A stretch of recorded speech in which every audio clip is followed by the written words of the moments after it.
I'm Lawrence Francis, host of Interpreting Wine, welcoming you to the New York Grower 2023 special series. This series has been specially commissioned by the New York Wine and Grape Foundation for your listening pleasure. Across these episodes recorded in February and March 2023, we'll be exploring the modern New York scene in the company of 6 growers. The series will also feature a deep dive into the New York Wine and Grape Foundation's Sustainable Vineyard certification. Absolutely reflecting the most up-to-date realities of grape growing in the region. Given my listeners' level of interest and the wider wine trade's interest in quality grapes as the basis for quality wines, a series I'm particularly excited to share and a real landmark for the channel. Subscribe to be alerted when new series episodes go live. We continue the series today in the company of Matthew Doyle of Doyle Vineyards. We hear Matthew's origin story before he introduces us to the Doyle Vineyards team. We talk Grape Customers. He gives us a Finger Lakes virtual tour. Talks soil diversity and lake growing site. We take a deep dive into the different grape types they produce, natives, hybrids and vinifera, covering both growing inputs and market insights, before going further in depth into the sustainability program and their growing practices. Enjoy. I went to college at Cornell and graduated with an agribusiness management degree back in 1999, and then worked in California for a bit, and then came back here to New York State, where I'm from, and worked for Canandaigua Wine for 7 years. And then in 2009, Carrie and I went on our own and started a vineyard management business, and basically we're kind of at that point just wholesaling grapes to local wineries. And then from there, it's evolved into being, a management company, and we've acquired acreage and that kind of stuff. So that's kind of the quick snapshot of how we've gotten to where we are. Yeah, no, absolutely. And we'll obviously, go deeper into the story. But I think for me, it would be great to just get your feel of what is exactly vineyard management. Is that a sort of a pre-existing kind of a known model for managing vineyards? And, tell us a bit about that business model really and how that works. Well, in California, it's very common. There's a lot of management companies out there that do work for, multiple wineries and stuff in California. So it's sort of a regular occurrence out there. But back here in New York, there was really nobody doing it. There's a few people doing it now. And that's still only a very small part of our overall business. Our main business is selling grapes. So, we have our own acres and leased acres that we farm and sell to wineries. And the management thing is kind of just something that we've developed over time, and is something that we didn't expect to be what it has been. And it really has grown. So again, we've heard about you, Matthew, and we'll get into your day-to-day a bit more, but I wonder if the best way to introduce your role and your position is actually to also bring in the other kind of key people in the company and briefly introducing them by name and also their role and a sense of what their responsibilities are as well. Our business is 50-50 with my wife. So Carrie is my wife, and we started this, as I said, back in 2009.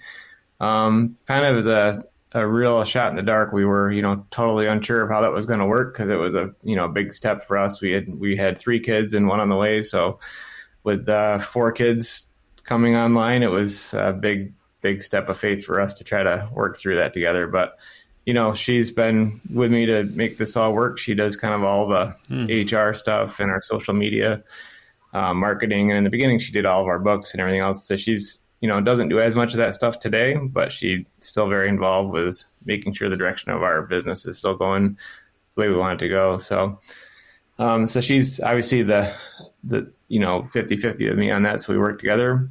And then from there down through, we have an equipment manager, Bill Tompkins, who does basically all of our fleets and tractors, trucks, all that stuff. He kind of takes care of I'll say the health of those things, making sure they're all up to par and ready for us to use.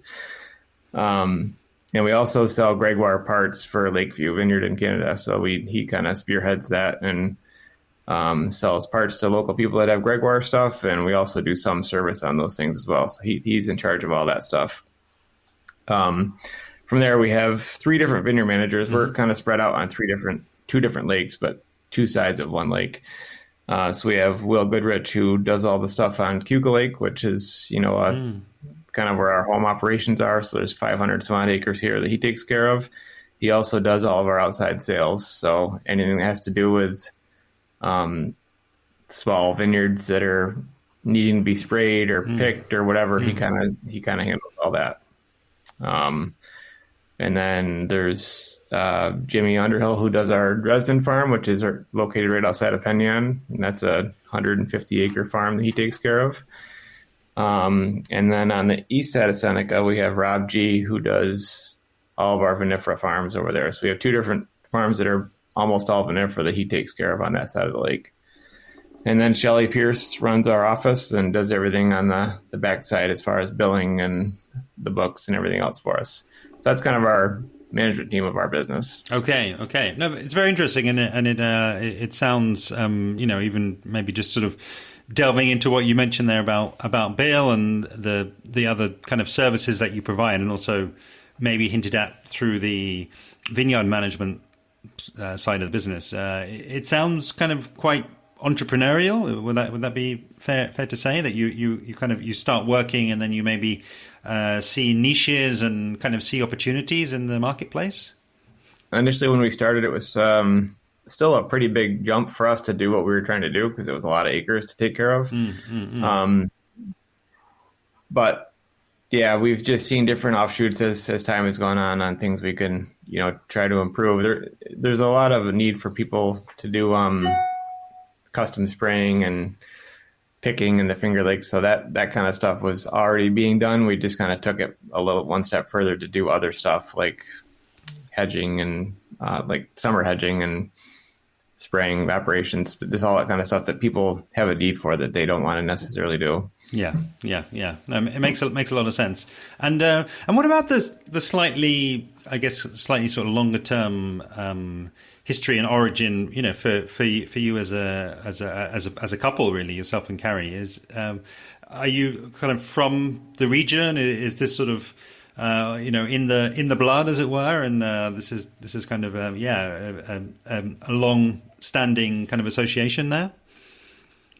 Well, we're both from Hammondsport, which is at the very southern tip of Cuca Lake. So we're both from there. We're high school sweethearts. So she went to college at Syracuse. I went to Cornell, and we got married back in 2001. And just I've always kind of been more in the grapes. She's more of a marketing type person, and obviously a mom was her critical role. And then my family, my father owns a winery in Hammondsport, Pleasant Valley Wine, that had grown up with, and he also owned a lot of vineyards. So I took a liking to the farm part of stuff, and that's kind of where I felt comfortable. So together, we just, and our kids all work in the business, have worked in the business at various stages. Like my oldest son is home from college right now working on spring break for us. So it's been good for our kids to, I grew up in that environment. We still have a couple of younger ones too. So for me, the interesting part of the story and the interesting place that I always like to start is with the people. So I like that you've introduced us to yourselves and to the team, but I think, where I'd like to sort of move the story is actually to the customers then and the people that you're supplying. So could you maybe give us a sense of who those people are that are buying grapes for you and kind of what their interest in the winemaking process is? Yes, we sell to a lot of wineries, so it's hard to kind of pinpoint any one certain winery, but we sell to Gallo, Dr. Frank's, Bully Hill, Red Tail Ridge, Forge Wineries. I mean, there's a whole slew of wineries we sell to. So they're all important in different ways. So, and that's been kind of fun to work with all these different people because they all have such different ideas about how the grapes should be grown. So we're trying to really work to try to tailor things to what people want from us, and obviously over time make our vineyards to be something that people really strive to have. So that's been kind of our goal, is to work with people that are doing things that we think are interesting, and we can try to follow suit with that, with the grape growing part of it. Something that's come up a couple of times in the series, actually, Matthew, has been that kind of contractual relationship, really, with the buyers. You know, some people have been working on acreage contracts, some people have been working on sort of tonnage contracts, and I'm just curious, how do you find that it's worked the best for you and your business? So up until this year, or even last year, we've been mostly almost always on a tonnage contract for almost all of our wineries. So wineries will, you know, some wineries will have like an evergreen contract where it's pretty much the same thing every year. We just have a conversation about the tonnage and then the price at some point. But the newer thing has been acreage contracts for us, which you just mentioned, and we're trying to dive into that pretty quickly, because it seems to be way more protective for us and the winery. So if you have a block of 10 acres that a winery wants to have access to, then that's obviously helpful to us on a year where there's a big crop, and then, you know, beneficial to them on a year when there's a small crop, because they're going to get more of those tons in that acre. So it's a good partnership. Very new to our operation, but we're doing, we have several things that we're working on right now with acreage contracts that are going to be in the works by this year. So it's a new thing for us, but we're very excited about it. I think it's going to give us a lot more protection and longevity with these customers, that we can, you know, really try to do more with the grapes. Yeah, it's again, it has come up a couple of times, and I'm curious because it sounds as though you're not exactly in transition, but you've got both kind of operating side by side, which I'm not sure that anyone else I've spoken to so far actually has. So I'm just curious, like, what would have been the sort of catalyst, really? You know, what was the first push really towards moving to the acreage contract? Well, it's kind of beneficial in several different ways. Like if we have a really light crop year, the wineries that have those blocks, like, it takes the guessing game out of us. Like, so if we have 10 tons and there's on a block, and that they're really light in any given year, we're trying to split that in very minimal factions that don't go very well to different wineries. So that's, for them to fill tanks and everything else, it's difficult for them because they can't plan very well for what they're getting. And on our end, we're trying to split hairs on who's getting what grapes. Mm-hmm. So for us to have these acreage contracted, we can just send that whole block to them, whether it's high or low, and it's just kind of a done deal. So it just takes a lot of the guesswork out for us with where these grapes are going to go and who's going to take what. So we're hoping it's going to make us a lot more efficient and just streamline some of the stuff that we deal with the harvest. Because when you're making game time decisions at harvest on where things are going to go, because everything's based off of estimates, and we've had a few years with, you know, either droughts or rainstorms or whatever, where the crop is either not what you think it is or experiencing some sort of breakdown. It's, you know, we have to try to make quick decisions, and that's much easier if it's on an acreage basis versus tonnage. Yeah, no, I absolutely love that. I mean, I think where it kind of has shown to me over the years is having those conversations usually with winemakers about, you know, how many bottles do you produce per year, and you know, when you see everything kind of in the brochure and on the websites, it all looks very sort of consistent. You know, we make 20,000 bottles a year, or we make, you know, 200,000 bottles a year, but it obviously, you know, reverse engineer that, and sometimes the grapes are not there to make those 20,000 or to make those 200,000. So it you know, there are, you know, many factors that come in and, you know, can affect the grape harvest. And I think, you know, it does seem to, you know, take a lot of the guesswork, really, I guess, out of the relationship and out of the business planning and everything, if you do have those in place. So I can definitely see where that can benefit the grower, but equally on the buying side as well. I think it's, you know, maybe the mindset shift that I've been hearing about is that you kind of feel as, okay, that's my part of the Finger Lakes, that's where I know my grapes are going to be coming from, so therefore I can, as a winemaker, I should be taking a closer look and being, more involved, if you like, in that particular acreage, in that particular part of the vineyards and of your farming area. Yeah, I definitely feel like it gives wineries a much bigger sense of ownership over the land, so it helps tie us together a lot more. So that, even though they don't own the acres per se, they have a vested interest in them to work with us their whole year. So it's not just a 1 or 2 phone calls a year. It's kind of a conversation throughout the year on what we can do better, or what things that would help them sell more wine on the shelf. So I feel like it's just created more of a environment where you're working together. It's not just here's some tons of grapes to harvest, and that's kind of the extent of it. And one of the things, Matthew, that I was really interested in our kind of preparation before coming on today was actually reading your description about the location that you're in there, and just how beautiful really that looks. And I'm really interested really to hear a bit more about that, because I think again,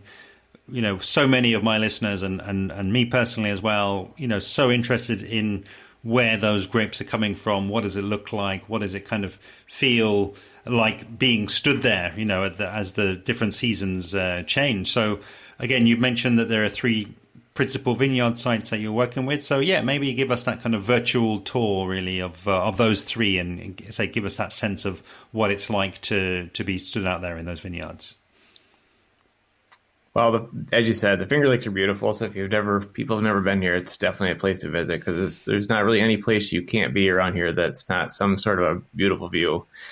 We're based on Keuka Lake and Seneca, both sides. So, and I'm lucky enough to be able to go wherever farm I go to. It's just a beautiful site. I don't know, you could drive around any little block of vineyards on any one of these farms, and there's just unique views of things that you're like, that's really neat. This is a beautiful shot of the lake. It's a different perspective, north, south, east, west. These waters around here are beautiful to be around them or on them or whatever. It's just a neat thing to see. And they're very different lakes. I mean, Keuka Lake is shaped like a Y. It's a much smaller lake than Seneca, so it doesn't have the same thermal properties as like a Seneca Lake does, which is a lot bigger. But like I said, they're also different, but they're all very neat properties to look at.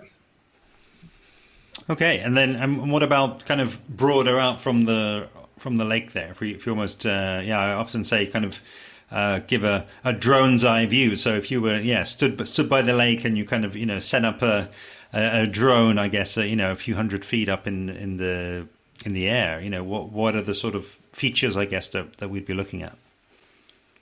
So the lakes provide their own little thermal profiles for all of our grapes. So like on Keuka Lake, it's a little bit colder. So we generally have varieties on that lake that are more tolerant to cold injury. So hybrids and natives are mostly planted on Keuka. We have done some vinifera here, but it's definitely in the wintertime you'll get a few degrees colder. Like this winter in particular, we're minus 10 here on Keuka Lake and minus 2 on Seneca, which isn't a big difference, but in the vinifera world, 8 or 10 degrees difference can make the difference whether the vine makes it through the year or not. So there's some critical things that are different with Keuka versus Seneca. Seneca is a little bit lower elevation and generally just has a warmer climate for the grapes. So we can push what we grow over there a little more with high vinifera, and generally the soils are just a touch better over there for growing grapes too. They're a little more amicable for high-end varieties. And would you mind saying something about that then? What is it specifically about the soils that give them that characteristic?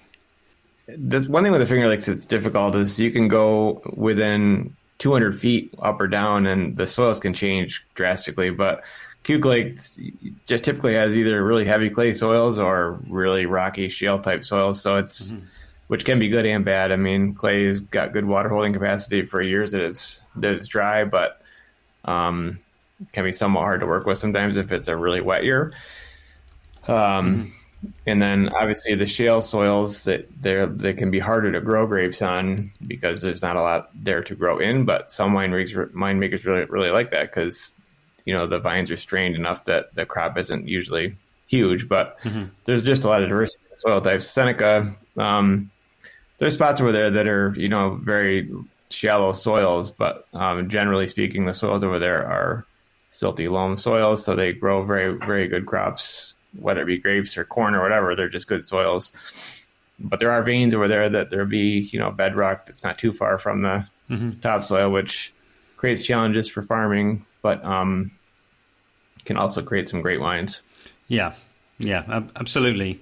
And I think, this series has been, I think has brought up some very different conversations from a typical series, I guess, which I've done on the channel, and earlier in the year, having spoken with the winemakers. And I think what would be really interesting for me, Matthew, is to really delve into something that you shared with me right before we started, really, which was around those different properties and the different types, the different sort of categories of grapes that you've got going on over there. So I know that between those sites, you grow natives, you grow hybrids, and you also grow vinifera. So I wonder, if you first of all, give us a sense of what those different varieties are, and also, if possible, kind of map them back to those different 3 growing sites that we've really been introduced to. No problem. Yeah. So I think it's a good thing generally to have all these different varieties, but sometimes it can be very tricky for us. But a lot of people are either usually focused on vinifera or focused on natives, hybrids. We kind of blast across all 3 of those different categories, and it's kind of an insurance thing. I mean, if we have a really bad year as far as cold weather injury, then the vinifera usually takes a hit pretty good, where the hybrids and natives usually have a pretty decent crop still. So we feel somewhat protected on bad years with winter weather. But there are other things that can happen in the summer. Like we've had a couple droughts and stuff where a native vine that sets a big crop can really struggle. So we're in some ways, I think we're lucky to have all those things, but it can be a challenge to manage all of them because it's a lot of varieties to manage. They all kind of need to be farmed differently and that kind of thing. But to answer your question, on Cuco, where it is generally colder, we generally have natives, which would be things like Concord, Catawba, Elvira, Niagara, those types of varieties, and hybrids, which would be things like Baco, Aurora, Cayuga, Marquette. Those types of things are generally what we grow on Cuca, and then some of the stuff over on the west side of Seneca, near our Dresden farm. And then where Kaywood is, which is, in Lodi, that's where we have almost all of our Chardonnay, Riesling, Cab Franc, Lemberger, Merlot. Those things do much better over there. The winter temperatures don't go usually nearly as low as they would over here, so we can generally have a much better crop. So that's kind of how it's set up here for us. And we have done some vinifera on Cuca. We have 10 acres of Riesling here that we've planted that have done, they've done okay. So we just try to figure out which varieties can withstand the winter and will do okay for us. It sounds as though they pretty much map directly to those sites, pretty much based on the kind of low temperature that they're going to be facing over there. Because what I've got in front of me here is that you've got 2,400 tons, again, you always give or take, of natives, around 1,100 tons of hybrids, and around 650 tons of vinifera. So those different growing sites are roughly mapped to those amounts in terms of their area and their acreage as well. Correct. Yep. That's on an average year, what we would normally get off those. Some years would be much higher on some varieties, some would be much lower. So it just depends on the year for us. Okay. And I think as well, Matthew, what would be, great for me, and I think it will kind of, deepen my understanding as well, is it's actually to spend a little bit of time talking about natives and hybrids. And obviously, you're seeing them from a growing perspective, and you have a deep understanding of what each needs and where they can perform their best. And you've already hinted at that in terms of the cold and the different types of exposure. But maybe start from the start really, and just talk to us a bit about what is it that actually classifies as a native, and what is it that actually classifies as a hybrid? And then sort of, maybe take us through what are some of the characteristics and, some of the, I guess, the advantages and disadvantages of each. Yeah, so hybrid natives and hybrids, they definitely, as I mentioned a few times, they withstand the cold weather much better than the vinifera would. So it's an insurance policy for us to have those different varieties.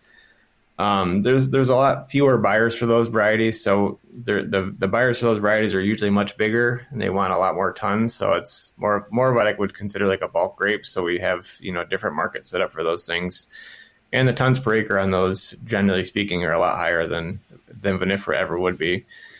So that's how we're trying to grow those. We're trying to make sure that the vineyard, the stands are full, and we have them growing on different systems, like a high wire cordon or an umbrella, to make sure the yields are high. And the price per ton on those would generally be a lot lower. So again, it's just something that we it's almost like two businesses. Like the vinifera is a whole subset of wineries that only buy those, and some wineries buy a few of those just to offset what other things they have. And then there's a lot of bulk grapes we send to all across the area, just as a blender wine type thing. And again, is it a case that along those different kind of categories of grapes, really, that they're actually in their treatment? I mean, I know you mentioned there about the sort of training method, but are there other examples of where they're maybe kind of calling for different inputs and different treatment? Well, one good thing with natives and hybrids is they are, for lack of a better word, sustainable. Like they require a lot less sprays year over year than vinifera would. So we can spray a Concord, Catawba, Lyra, or Niagara, for maybe even 3 times a year, and have them be perfectly clean crops, versus vinifera that we'd have to spray 10 or 12 times a year to keep all the powdery mildew, downy mildew off of those. So they are a little easier to manage as far as that goes. They require a little bit less of us as far as disease management goes. Hybrid grapes, like they would require maybe a spray or two more than natives, but they're still by and large very, very low inputs as far as what we need to put onto them each year. And they do have some hybrids that they're trying to develop that would be low spray or no spray at all. So obviously we're kind of keeping our eyes on some of that stuff to see if that makes sense for us to plant down the road. Such an important conversation, I think. You haven't escaped, I'm sure, the rising costs. The costs of the inputs, the changes in the climate as well, and a lot of people, they believe that this is a kind of a natural evolution. That we will need to. I guess as drinkers, as a wine drinker, as a wine lover, we will also need to be more open. Really, we'll need to be drinking wines grown from natives, wines grown from hybrids. And what I'd really be interested to do is just kind of follow them a little bit out of your vineyards, really, and just get a sense of where are these ending up, in terms of what types of customers are taking these, and if any, what kind of feedback are they giving you, and have they potentially got from the wider marketplace? Are people kind of getting into those grape styles and those wine styles which are perhaps less familiar to them than the kind of classic Finger Lakes Riesling or Finger Lakes Cab Franc? All the wineries we would sell to would want, I would say, I don't know that there's a lot of varietal hybrids out there that wineries buy from us to put a label on them that are a hybrid name, but most of them I feel use them for just a blend for maybe some of their higher end wines. So they use like a Hugo White to blend with something else to make that wine stretch a little bit further. And then a lot of the red hybrids would be more used for color, because they do a very good color. They're very dark red color, so they can use those to blend with something else to make that, because people like to see the dark red color on wines when they drink it. So that would help them to have that same experience. So as far as growing them, I mean, preference-wise for us, in a lot of ways, they're a lot easier. Like on Vinifera, there's a whole slew of steps we have to go through to farm them. They have a lot more spraying. We have to do a lot more leaf pulling, catch wires. There's a whole slew of labor costs that go along with growing Vinifera, which we are, very capable of doing, and we do that for all those customers. But the hybrids, we basically get them pruned, we tie them, they're sprayed a few times, and generally have a decent crop off those. So they are a little bit easier as far as farming goes. So again, it's just for us, it's just to try to manage all these things together and make sure we have a good blend of things that work for us and that we can sell. Yeah, that's it. You're in business after all. So yeah, developing a market, and it's in it. But it sounds as though a lot of those, as I say, those kind of outside influences are kind of really all guiding into the same direction as well. And it's I think it feels as though the time is certainly there to kind of explore, and again, for people out there to maybe open their eyes, really, just to what it takes to grow grapes in some of these relatively marginal climates like we're talking about in New York. There are lots of inputs, I think, that are needed when you're talking about a sort of a humid environment, when you're talking about a relatively cold environment as well. And maybe this is kind of just part of that bigger conversation that I think people are having, and questioning sustainability, questioning sourcing, questioning doing right by people like yourselves, people who are actually making an honest living there. I think the conversation is moving towards doing right by as many people as possible. Correct. I totally agree with you. I think it's great to have all these different varieties out there, so we can, have different people want different things. We can manage all those areas and have, it's, like I said, we have some wineries that only buy Vinifera, and they're equally as important as anybody that buys the whole gamut of stuff from us. So it's, for us, the hard part for us has been trying to figure out how to grow all these grapes to the best possible method with wineries, to make sure that they were, like on Vinifera, we've really tried to up our game so that we're going to be one of the higher end growers around here, so that everything we're doing is going to be something that all the Vinifera buyers would want. That's been a goal for us for the last 5 years. We've really tried to change how we do our Vinifera growing. Mm-hmm. And the hybrids, we're basically just trying to make sure we're doing everything we can do to make sure we have the right varieties in the ground, the ones that people do want to buy. And then just make sure that we can use those as our backup on years we have, low Vinifera crops.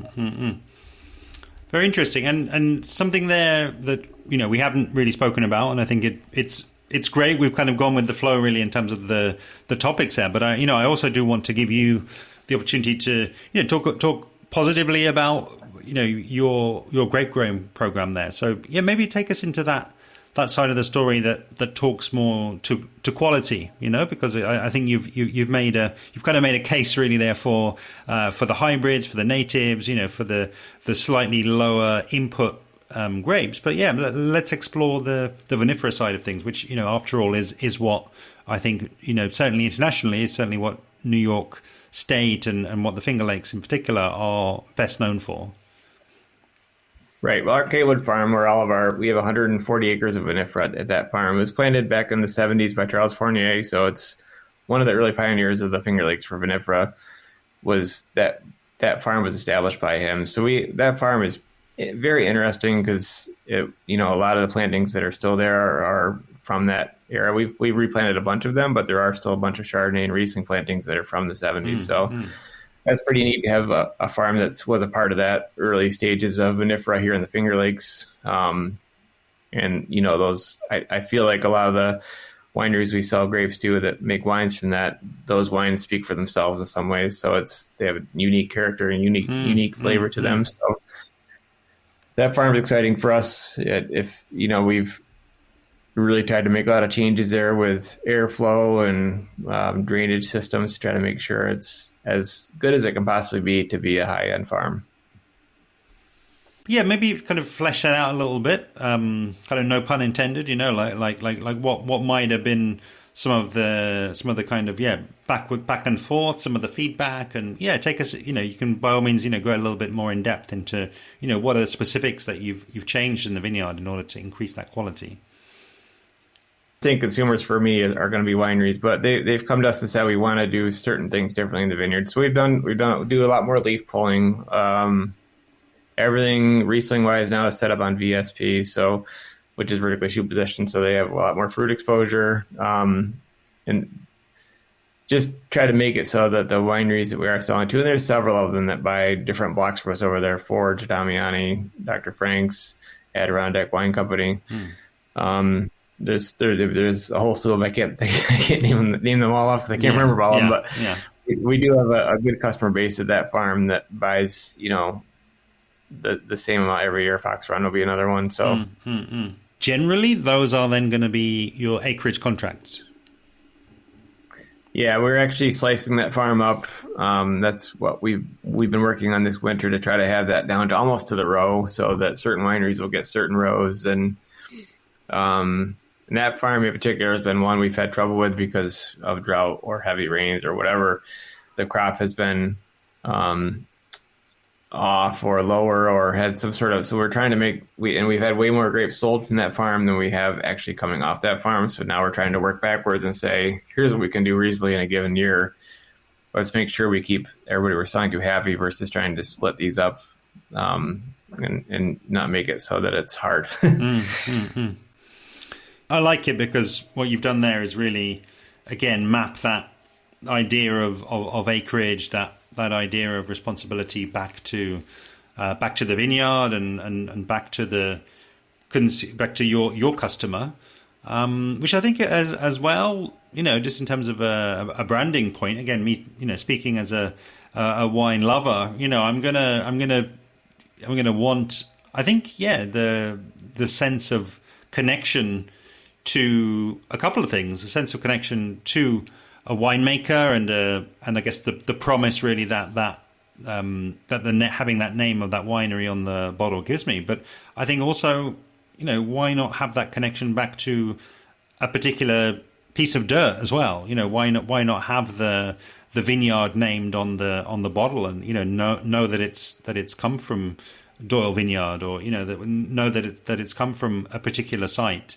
And I think that really connects with where the marketplace is going. We're always so much more curious about where our food is coming from, where it's been grown, how it's been grown, if possible, meeting the person that's grown it, if we're able to get along to a farmer's market. So I think it really does make a lot of sense to have that same kind of continuity and that same kind of connection when it comes to the whole process of making wine and selling wine. For the past 5 or 6 years, we've tried to make a real good effort to partner with wineries that will put our name on the label. It's hard for a winery to do that because, you're a grower and they're selling wines on the shelf. But we do have a fair amount of wineries that we do have, wines that are from our vineyards that are on their bottle, it's a great partnership because that, as an acreage contract ties us to them, that also ties us to them over the long term because we feel invested in their bottle on the shelf versus, them feeling tied to us on the land. So that's a great deal as well. And we have I'm hoping as time goes on, we can continue to build that with wineries to have, us mentioned on the label, and it just helps us to feel a little bit more a part of what they're doing. Yeah. And I think absolutely there are at times within the wine world where you get these spots where it's just it's a win all around. It's I again, speaking as a consumer here, really, rather than as a interviewer or a podcast host, I benefit from that. I feel that strong connection. It can benefit you in terms of they're kind of not exactly wedded to you, but they've got more of a sort of a civil partnership, if you like, at least with having that name on there, because people are gonna notice, aren't they, and say, oh, okay, the name of the on the bottle has changed now, and what's going on there? It kind of just shines a light, really, I think, on a number of things. That relationship, and then also it shines a light on you as grape growers, and I think it kind of also, in some ways, it kind of holds you more accountable as well, doesn't it? It's not you're not sort of an invisible part of the process anymore. You're getting that recognition, but I guess to kind of mangle the saying, kind of with recognition comes great responsibility. So we're trying to be. I mean, we were the sustainability program in New York State started last year as kind of a prototype. We were in that last year. It got certified. We're in the process of being recertified this year for 2023. So that's important for us only because I feel like that's coming down the road for us. So if we can be at the tip of the spear with that and, be sustainable right on through, it's going to be important for us to have our customers know that as well. So we're trying to make sure we're in front of that whole thing too, so we can be there. Yeah. That's I like that. It's what I like to call skating to where the puck is going.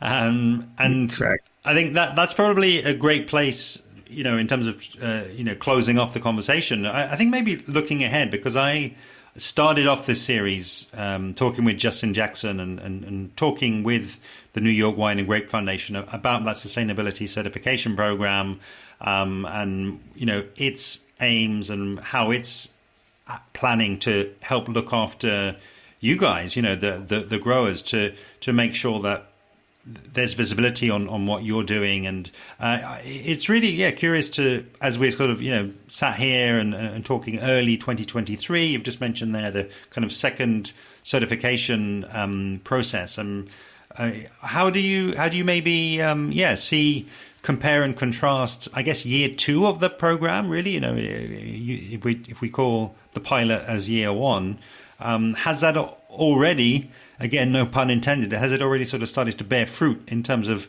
your processes and, your learnings and, what you're doing in order to, I guess, improve when it comes to that certification and improve your scores when it comes to that Vine Balance workbook?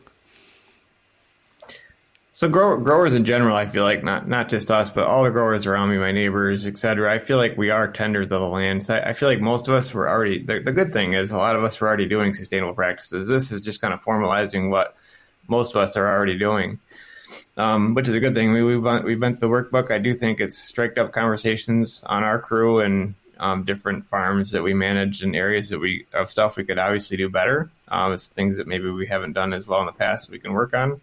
But in general, I mean, I was happy that we were on top of a lot of the stuff and doing it the correct way to begin with. So, so for me, it's just a guidebook on areas that we may be a little bit lax in, that we could improve our game on and try to take better care of what we're already taking care of. So, and it'll change over time as they come up with new ideas that are helping us as growers to, work around these lakes better. Because the critical thing for us is, like I told you, one of the things at the beginning, we're on 2 different lakes in the Finger Lakes, which the other attraction to these lakes is recreational, and there's a lot of people around these lakes that want to make sure that people like us are doing farming the right way. So it's important for that aspect too, to make sure that we take care of the lakes around us, because we all live and breathe around here and want to make sure they're good for generations to come. A massive thank you to today's guest, Matthew Doyle of Doyle Vineyards. Be sure to visit doylevineyard.com, where you can learn more about the project and find their main social media handles. Do help to amplify this episode and the New York Grower 2023 series by sharing the direct link, which is interpretingwine.com/521. You can find links to all 7 series episodes in the description below. And of course, I would love to have you following along with me on social media, where I'm at Interpreting Wine on Instagram and Facebook, and at Wine Podcast on Twitter.